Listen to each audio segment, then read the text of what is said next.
ሰሊና ፋሽን የሀገራችን ፖሊሲና ስትራቴጂ ደህንነትን ለመቅረፍና ከድህነት አረንቋ ለመውጣት እየተዘጋጀ ነው። በተለይም ወጣቱ ትውልድ ስራ ፈጣሪ እንዲሆንና በሚሰራው ስራ ራሱና ሀገሩን እንዲጠቅም የተለያዩ ፖሊሲዎች ተቀርጸው እየተሰሩ ይገኛሉ። በትግበራው ወቅትም በርካታ ወጣቶች ተጠቃሚ መሆን ጀምረዋል። መንግስት ለወጣቱ ከፈጠረው ምቹ ሁኔታዎች መካከል የሙያ ስልጠና፣ የፋይናንስና ቦታ አቅርቦት ይገኙበታል። ወጣቱም እነዚህ ምቹ ሁኔታዎች በመጠቀም የራሱንን ህይወት ከመምራቱም በላይ ጥራት ያላቸው ዘመናዊ ስራዎችን ወደ ደንበኞች ከማቅረብ ባሻገር ለስራ ፈላጊ ወጣቶች የስራ ዕድል መፍጠር ችለዋል። በእንጅባራ ከተማ አስተዳደርም በርካታ ወጣቶች በተለያዩ የስራ ዘርፎች ላይ ተሰማርተው የሀብት ባለቤት መሆን ችለዋል። እኛም በከተማችን በሴቶች ፋሽን ልብስ ስፌት፣ በሰርግ አልባሳት ኪራይና ሽያጭ እንዲሁም የፋሽንና ዲዛይን ስራ ስልጠና በዘርፉ ለሚሰማሩ ወጣቶች በመስጠት ውጤታማ የሆነችን ወጣት ተሞክሮ እናቀርብላቸዋለን። ተከታተሉን። ስሜ ሰላማዊት ሙሉና እባላለሁ። ተወልጄ ያደግኩት እዚሁ እንጅባራ ከተማ ውስጥ ነው።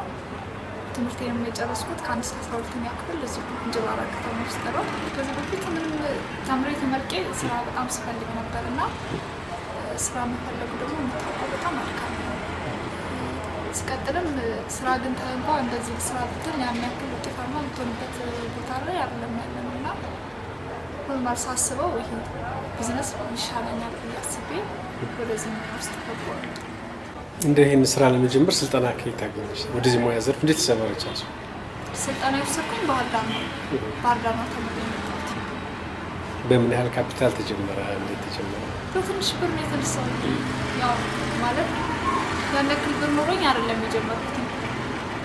በዜሮ ምንንነው እንችላለን ሲጀመር ማለት ነው። ያው ብዙ ሰው የሚያውቀው ነገር አለ። ስጀምር ምንም ብር አልነበረኝም እና ከዚህ በፊት ቀሚስ እያሰራሁ ነበር የምለብሰው እና ደንበኞች ነበሩ ያውቃሉና ቁርጥራጭ እንደዚህ የቆራረጡ የሚያስቀምጡት ቁርጥራጭ ልብስ አለ እና ያን እየዞርኩኝ እንዲሰጡኝ ጠይቃቸው ነበረ። እነሱ ስለማይጠቀሙበት እኔ ያን ቁርጥራጭ በተለያየ ዲዛይን እየሰራሁኝ ለህፃናት እያወጣሁ ሸጠው ነበረ። ልክ ከዛ በኋላ ነው ትንሽ ወረት እያዝ ሰውም ትግባባለህ። እንደዚህ ልብስ ዱቤ የሚሰጥ የሆነ ነገሮችን የሚያመቻችልህ ሰው ትግባባለህ። ልክ ከዛ በኋላ ነው ማለት ኖርማል ይፈትናል። እንደዚህ በአንዴ ሁሉም ነገር አይሳካም ማለት አሁን ተሳክቶልኛል ምናምን እያልኩኝ አይደለም፣ ግን ኖርማል ስራ ከሌላቸው በአንድ ስቴፕ ይሻላሉ የራሴ የሆነ ነገር ስላለኝ ማለት ነው። በስፋት ለመሄድ ያላስቻለ ነገር አለ የምትይው? እንደምታየው እዚህ ሁሉም ነገር ምቹ አይደለም። የስራ ቦታ ምቹ አይደለም። በስፋት እንዲህ ገንዘብ ማለት እንዲህ ከመንግስት ምንም ያገኘሁት የተለያየ ድጋፍ ምናምን ነገር የለም። ተበድሬ የሚሰራውም ከግለሰብ ነው አሁንም ድረስ ማለት ነው። ይህ የምታየው የስራ ቦታ ከዚህ በፊት ገበያ ማዕከል ነበርኩኝ። ያለመች ሲል ቦጋለ ህንፃ ገባሁኝ። ያም እንደገና ጠባብ እዚህ ኪራይ የሚሰሩ ጠባብ ቦታዎች ሲሆን አሁን ደግሞ ለሶስተኛ ጊዜ ነው እዚህ የቀየርኩትኝና መስተካከል ቢችልና ድጋፍ ቢደረግልኝ የምለው የስራ ቦታ ማሰልጠኛ መክፈት አስቤያለሁ። የፋሽን ዲዛይን ማሰልጠኛ ማለት ነው። ለዛ ደግሞ የተመቻቸ ኢቭን ቦታ እንኳ ፍቃድ ለማውጣት ስትጠይቅ ቦታ ሰፊ ቦታ ነው የሚጠይቁ። ለዛ ደግሞ ቦታ ያስፈልጋል። ገንዘብም እንደዛው ማለት ነው። አሁን የምሰራው በግለሰብ ብድር ነው።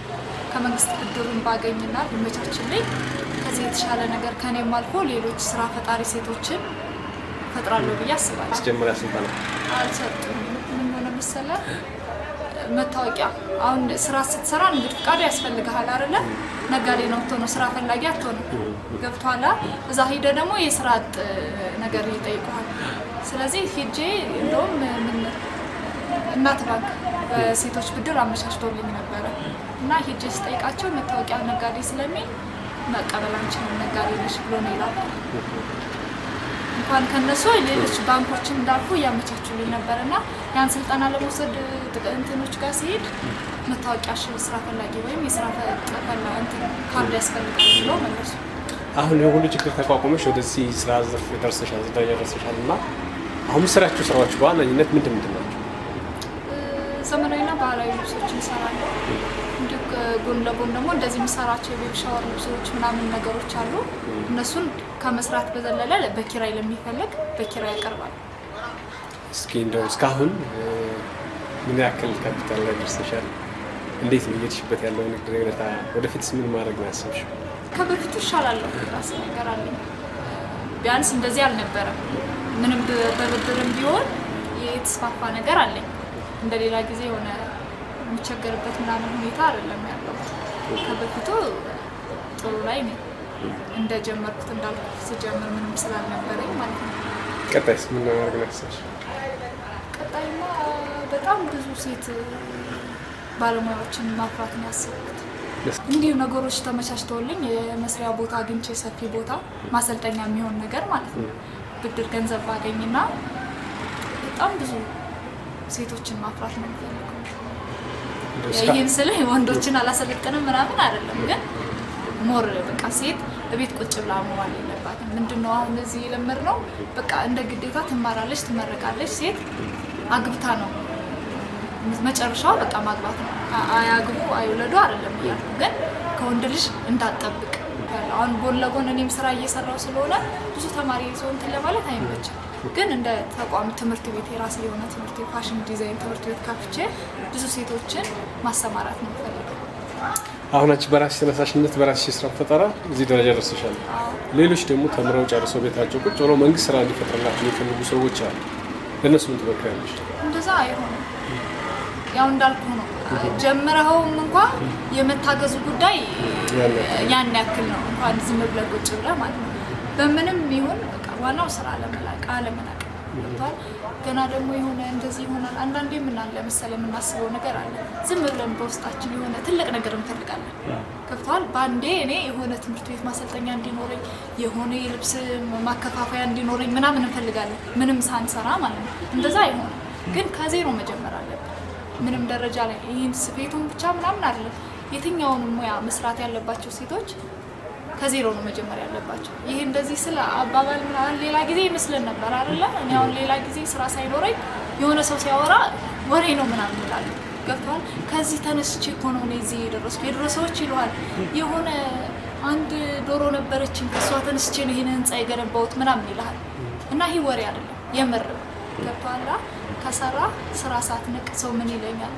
እኔ እንዳልኩ እነዛ ልብሶችን ሰራርቼ የህፃናት ቆራርጬ ሰርቼ ገበያ ወጥቼ ቁጭ ብዬ እሸጥ ነበር። ምክንያቱም ሰው እንደዚህ ተወልጄ ያደኩበት ሀገር ነው። እንተና እንደዚህ ትለኛለች፣ እንተና እንደዚህ ይለኛል ሳልል ነው ገብቶሃል? ገበያ ቁጭ ብዬ እንደዚህ እያዩ እየሳቁብኝ ሁላ ይሄዳሉ። አንዳንዶች ደግሞ አበረታተውኝ ኢቭን ለጎረቤት ልጆች ገዝተው ይሄዳሉ። ጎበዝ እንደዚህ ጀምረሽ ነው በርቺ ምናምን ብለው።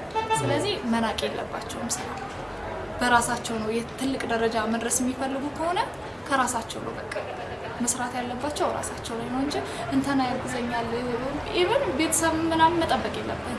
በራስህ ነገር ነው በቃ የሚያቅትህ ነገር ሲኖር ሰው አያግዝም እያልኩ አይደለም። የሰው እገዛ አይደለም ስራ ላይ በማንኛውም ሁኔታ የሰው ድጋፍ ያስፈልጋል። ግን በቃ በዋናነት ለራስህ መስራት አይገኝም። ከሰው ስትጠብቂ አይሆንም። በታሪክ አይሆንም። እንደገና ተስፋ ነው የምትቆርጠው። ምክንያቱም እንተና ይሄን ይሰጠኛል ብለህ ጀምረህ አይሰጥህም። ሳይሰጥ ሲቀር ልተወው ነው ማለት ነው። እንደዛም ሆነ የለበትም። ከእነዚህኞች ይለያሉ ማለት ቆሻሻ ምናምን ስለማያስታውቁ ኖርማል ጊዜም ማምለክስ ትችላለህ። እነዚህም በበዓላት ቀን ነው ብዙ ጊዜ የተለመደው ማለት ነው። ይህ ደግሞ ያው በዓል ገናም እየደረሰ ነው። ባህላችን ባይሆንም ቀይ ነገር ይለበሳል። ለፍቅረኛሞች ቀን ምናምን እንደዛ ነው የሚሆኑት።